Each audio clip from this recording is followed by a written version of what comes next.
प्रणाम प्रभु जी। देखो, प्रणाम। कैसे हैं आप? बहुत बहुत अच्छे प्रभु जी, कृपा है जी। तो आप कुछ बोलेंगे? मैं प्रभु जी, बोलने का कुछ नहीं है। कल जो आपने वो पंछी वाला समझाया था, उसी को ही बार बार मनन कर रहे हैं। बहुत ही सुंदर। आप ऐसे एग्जाम्पल लाते हैं, किसी भी शास्त्र में कहीं पे भी नहीं है ये चीजें। हाँ। और सहज भी, सरल सहज समझ में आने वाली चीज है। और ये लगता है कि ये हम हमारे अब तक किसी ने ना बोली है, ना कहीं से सुनी है, समझ ही नहीं आया अब तक ये। तो देखो कैसा है, ये बातें सहजता से आती हैं जब आप उस अवस्था में होते हो ना। ये बातें सहजता से आती हैं, और जब आप उस वेवलेंथ पे हो जाते हो ना, तो समझ में भी सहजता से आ जाती है। तो ऐसा है। फिर ये तो आप ही की कृपा से है प्रभु जी कि आप हमारा लेवल देखते हुए हमें किस किस स्टेप से लेकर के जा रहे हैं। अभी एकदम से वो चीज नहीं दे दे रहे हैं। हमारे हमारे उसके हिसाब से ही आप सब चीजें हमारे को डिलीवर कर रहे हैं। तो ऐसा ही है। तो देखो, परमात्मा कैसा करता है, हमें अचानक यूं ही नहीं दे देता। देखो, आपने देखा होगा हाई टेंशन वाला जो है ना, बिजली का तार, जी। उसको छूते हैं तो आदमी विस्फोट हो जाता है, तुरंत जल जाता है। अब है तो वो जी। एनर्जी, है ना, जी। इलेक्ट्रिसिटी है।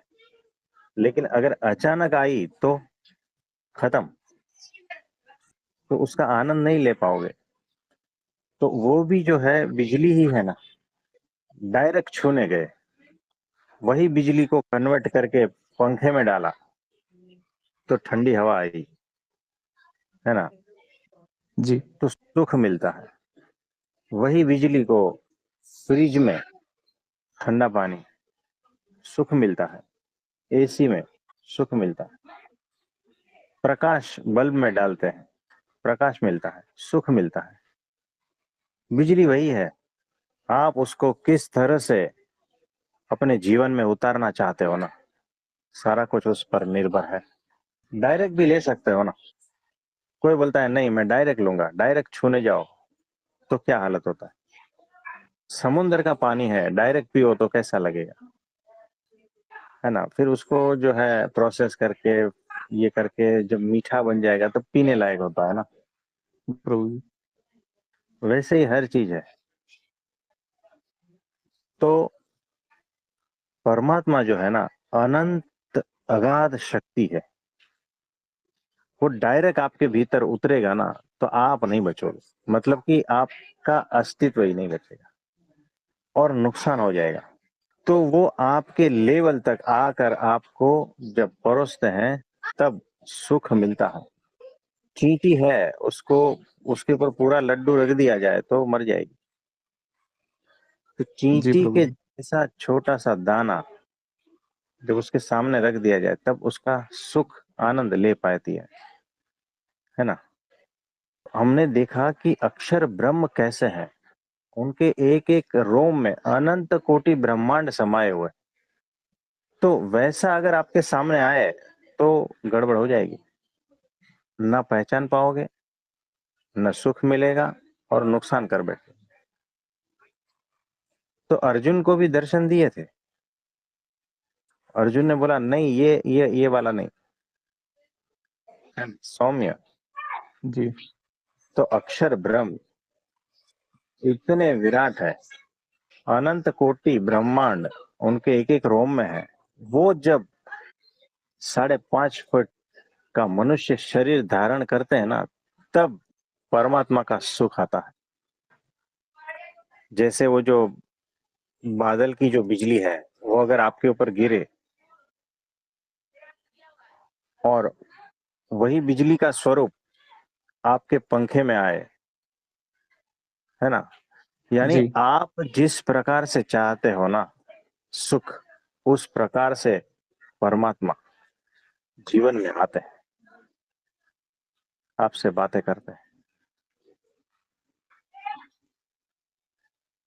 ये ऐसा है, तभी सुख आएगा और तब ही आप अपने जीव भाव से मुक्त होकर ब्रह्म भाव में आओगे, है ना। तो जैसी आपकी कैपेसिटी उस हिसाब से आपको दिया जाता है। ये उनकी अत्यंत करुणा है, उनकी अत्यंत कृपा। तो जो समझते हैं वो परम भाग्यशाली है, वही समझ पाते हैं। तो इसमें कुछ कहना चाहोगे? प्रभु जी, किसी भी जीव की अपनी कोई समझ कहीं पे भी काम नहीं आ सकती। ये तो सिर्फ कृपा मात्र होती है जो सदगुरु की, उसी के कारण ही वही अपना स्वरूप समझा सकता है, वरना किसी जीव में आज तक कोई ताकत हुई नहीं है जो अपने आप से कुछ भी समझ पाए। हाँ, एग्जैक्टली ऐसा ही होता है। हम अपनी बुद्धि से, अपनी समझ से कितना समझ पाएंगे? कुछ नहीं जी। एक धूल के कण को भी हम समझ नहीं पा रहे हैं, है ना। जी। तो इतना अनंत विराट को कैसे समझ पाएंगे?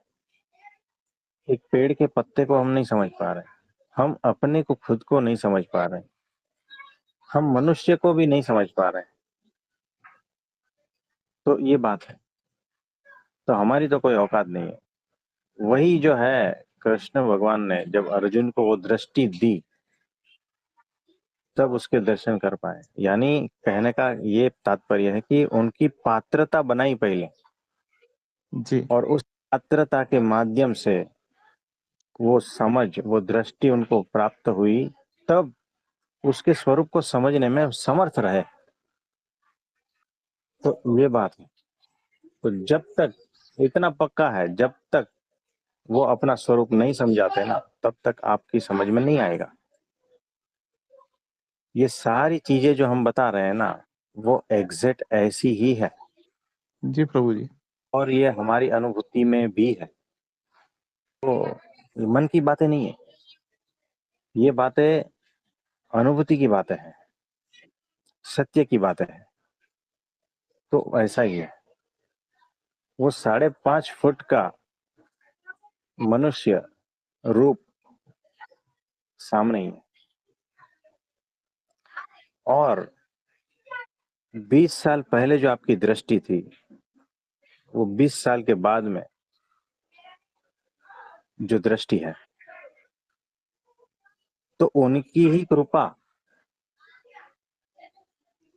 कि वो समझ पा रहे हैं। ये ऐसा है। जी प्रभु जी। कुछ और कहना चाहोगे?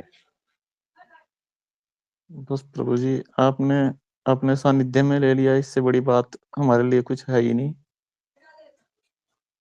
हमारे सारे गुण अवगुण सबको विचार किए बिना ही अपने चरणों में स्थान दिया।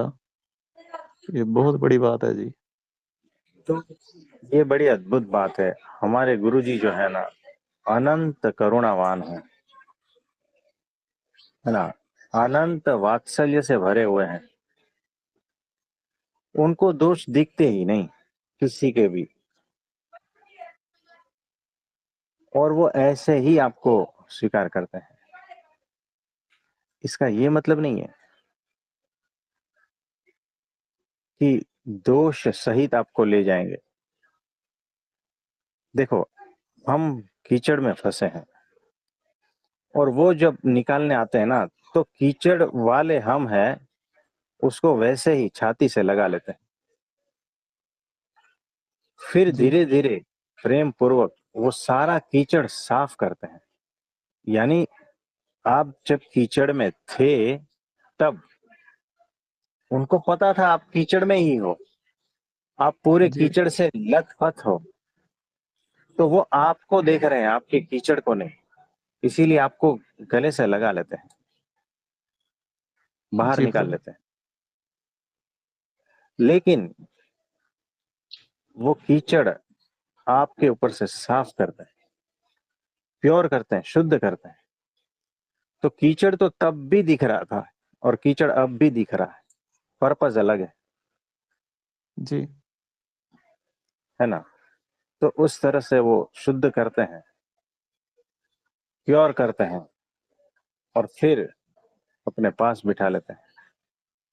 तो इसका ये मतलब नहीं है कि उनकी दृष्टि में खोट है, कि वो हमारे दोष देखते हैं। हम जब कपड़े मैले होते हैं ना, तो हमें पता है कि उसमें मैल है, तो पता है इसीलिए हम धोते हैं ना। जी प्रभु। लेकिन उस मैल के प्रति घृणा वगैरह, कपड़े के प्रति घृणा ऐसा नहीं करते ना। तो पर्पस यही है दोष देखने का, कि उसको शुद्ध करना है बस। तो सत्पुरुष का जो है ना दृष्टि आप पर ही है और आपके दोष पर भी है। दोष पर इसीलिए है कि दोष को हटाना है, जी प्रभु जी। आप पर इसलिए है कि वो अनंत करुणा, उनकी अनंत कृपा प्रेम आप पर है। तो उनकी दृष्टि दोनों पर है, जी। आप समझे। जी प्रभु जी। तो सत्पुरुष में कभी दोष नहीं देखना। जी। जो भी दोष है हमारा है। जी। तो ऐसा है। इसमें और कुछ कहना चाहोगे? बस प्रभु जी, बस ग्रेटिट्यूड के अलावा कुछ भी नहीं है जी। हाँ, फिर शब्द नहीं रहते। जब उस अवस्था में आ जाते हो ना, तो शब्द नहीं रहते, भाव कम पड़ जाते हैं, उसकी कैपेसिटी भी नहीं है। यही लगता है जी कि हम जैसे तुच्छ प्राणी, और कहाँ परमपिता परमेश्वर, कोई दूर दूर तक की भी कोई वो नहीं है तुलना या अब कुछ तो भी। और हाँ, उसने हमें अपने हाथों में उठा रखा है, ये बहुत बड़ी बात है जी, बहुत ही बड़ी बात है। ये उनकी करुणा है, लेकिन सबको समझ में नहीं आती है उनकी करुणा। यानी उनके हाथों में बैठे बैठे आप उनकी बुराई कर सकते हो। आपको गले लगाया हुआ है, गले लगते हुए भी आप उनमें दोष देख सकते हो, बुराई कर जी। सकते हो, शिकायतें कर सकते हो, है ना। तो जी। मनुष्य ऐसा है। तो इसी सारे दोष से तो मुक्त कराने के लिए वो आए हैं। तो हो जाएगा। एक बार उनकी नजर पड़ गई तो फिर वो आप बच नहीं सकते। जी प्रभु जी। आप कहीं पर भी भाग सकते हो, लेकिन बच नहीं सकते। ये ऐसा है। तो देखो कैसा है कि आप कीचड़ में फंसे हो, जी। सत्पुरुष आपको हाथ देते हैं कीचड़ से निकालने के लिए। आपका जी। पूरा शरीर, हाथ, सब कुछ कीचड़ कीचड़ है। जी। आपने उनका हाथ पकड़ा, आप फिसल जा रहे हो ना, जी। आप छूटते जा रहे हो, क्योंकि कीचड़ इतना स्लिपरी है। तो हो सकता है आप छूटते जाते हो, छूटते जाते हो। तब क्या करते हो? तब उनका जो हाथ है ना, आप अपने दांतों में चबाते हो, ताकि आप फिसलो नहीं, जी। मजबूती से पकड़ते हो, है ना। तो आपके जो दांतों की पकड़ है ना, वो उनको चुभती है। जी। फिर भी जो है ना, इतने वो करुणावान है कि आपको निकाल के ही रहेंगे। तो ये सत्पुरुष,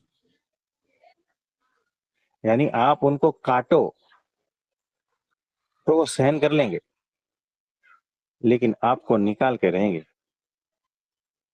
जी प्रभु जी। ये उनकी करुणा है। तो समर्थ होते हुए भी तुच्छ जीवों का अपमान सहन करते हैं। ऐसे है हमारे गुरु जी। जी प्रभु जी। तो उनका भाव क्या है वो देखना है कि आपको कहां से निकाल के ले जाना है जी और वो कर क्या रहे हैं, इस पर दृष्टि रखनी है और कहीं पर भी दृष्टि नहीं। जी तब जाके सत्पुरुष के भाव को आप समझ पाओगे। उनको समझने के लिए पूरी तरह से हम सक्षम नहीं है। और जी जितना जानते जाएंगे उनको, हमें लगेगा कि कम ही जान पाए हैं। वो इतने अनंत है, इतने अनंत गुणों से भरे हैं। ऐसे है हमारे गुरु जी। तो निश्चिंत रहना है, हमें ऐसे मिले हैं जो किसी को नहीं मिले।